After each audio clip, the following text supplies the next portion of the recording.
Hello नमस्कार प्यारे बच्चों। आज हम पढ़ेंगे प्रश्नावली 2.2 का प्रश्न नंबर 3।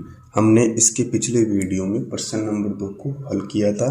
तो प्यारे बच्चों, आपके सामने मैंने प्रश्न को नोट डाउन कर रखा है। इसमें प्रश्न है कि सत्यापित कीजिए कि दिए गए मान निम्नलिखित स्थितियों में संगत बहुपद के शून्यंक है। इस प्रश्न में आपको बताना है कि कौन कौन से बहुपद के शून्यंक है। तो प्यारे बच्चों, इस प्रश्न में बहुत सारे प्रश्न हैं, हम इनको बारी बारी से हल करेंगे। ठीक है। अब देखो बच्चों,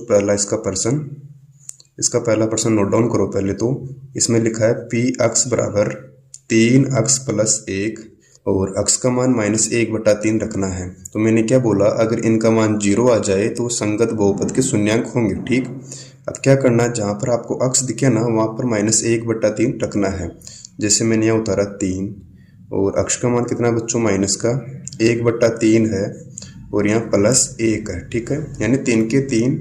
फिर अक्ष का मान -1/3 था तो मैंने रख दिया, आगे चिन्ह प्लस का है, 1 उतार दिया। ठीक। अब देखो भाई, इसका मतलब होता है इनटू करना, यानी गुणा करना।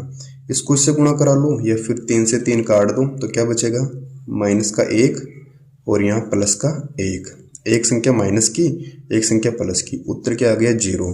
ठीक है, यानी इसका मान कितना आया, पहले का 0 आया। तो आप क्या करोगे, अतः आपको ऐसे हिंदी में लिखना पड़ेगा, अतः ये संगत बहुपद के शून्यंक है। आपको ऐसे हिंदी में लिखना है। ठीक है। अब इसी का दूसरा प्रश्न देखो बच्चों। दूसरा प्रश्न था आपके सामने, मैं यहाँ पर लिख देता हूँ। पी अक्स बराबर कितना है, 5x - का पाई। ठीक।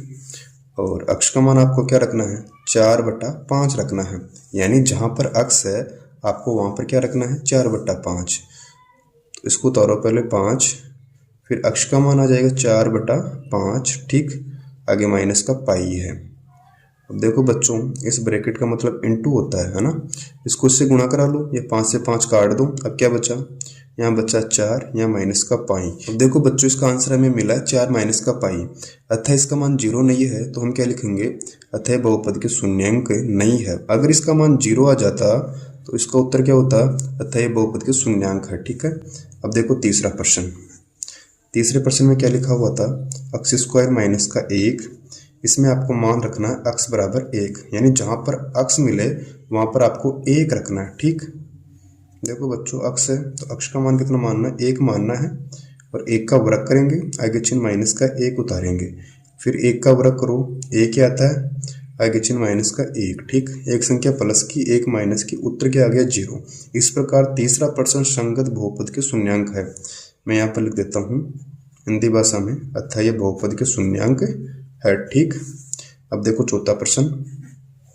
इसके चौथे प्रश्न में देखो बच्चों क्या दिया हुआ था, प्रश्न पी अक्स इसके बराबर में x² और अक्ष का मान इसमें क्या दे रखा है, 0 दे रखा था।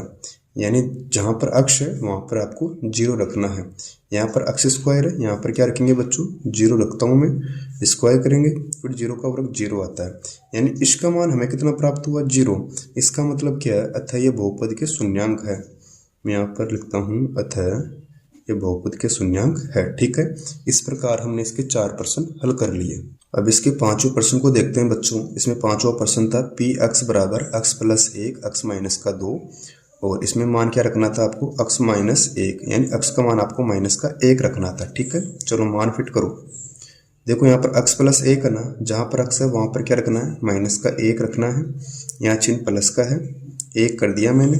फिर जहाँ पर x है वहाँ पर क्या रखना था, -1। ऐसा प्रश्न में दिया हुआ है और यह -2 कर देंगे। ठीक। देखो बच्चों, यहाँ -1 है, यहाँ प्लस का 1 है। एक संख्या माइनस की, एक प्लस की, तो कट गई, क्या आ गई इसमें, 0। ठीक है। यहाँ -1 है, यहाँ -2, कितना हो गया, -3 हो गया। ठीक। इन दोनों को मल्टीप्लाई कराओ तो कितना आ जाएगा, आंसर 0। यानी 5वें प्रश्न का मान हमें कितना प्राप्त हुआ, 0। तो आप क्या लिखोगे, अतः ये बहुपद के शून्यंक है। ठीक है। अब देखो छठा प्रश्न। इसमें क्या दिया हुआ था, LX आगे चिन्ह प्लस का M है।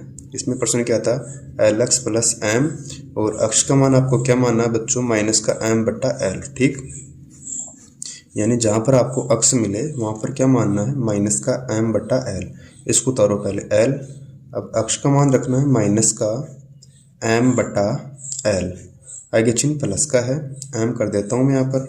देखो भाई, इसका मतलब इंटू करना ब्रैकेट का, यहाँ ऊपर एल है, यहाँ नीचे एल कट गया, क्या बचा माइनस का एम और यहाँ प्लस का एम। एक संख्या प्लस की एक माइनस की कट गई, उत्तर में क्या आ गया 0। यानी प्रश्न नंबर 6 का आंसर क्या मिला आपको 0 मिला। तो आप क्या लिखोगे अतः ये बहुपद के शून्यांक है, यानी जिसका मान क्या जाए 0 आ जाए वो तो आपका शून्यांक हो जाएगा, अगर 0 नहीं आए तो वो शून्यांक नहीं होगा। ठीक, अब इसी प्रकार प्रश्न नंबर 7 को देखते हैं। इसमें प्रश्न नंबर 7 आपके सामने यहाँ लिखा पी अक्स बराबर 3 अक्स स्क्वायर माइनस का 1। इसमें आपको अक्ष का मान मानना है -1/√3। ठीक है, यानी जहाँ पर अक्ष है आपको वहाँ पर क्या रखना है -1/√3। इसको हल करो भी, इसमें लिखो पहले 3, फिर क्या आएगा अक्ष का स्क्वायर आएगा। अक्ष का मान कितना है बच्चों -1/√3, इसका वर्ग करेंगे, आगे चिन्ह माइनस का 1 उतार दिया। ठीक, अब यहाँ लिखते हैं 3। अब देखो बच्चों -1/√3 को 2 बार खोलेंगे, कैसे -1/√3 इंटू -1/√3। एक को 1 से गुणा किया 1, इसको इससे गुणा किया 3 आएगा, और माइनस माइनस क्या हो गया प्लस। तो इसका मान हमें कितना मिला 1/3, आगे चिन्ह माइनस का है।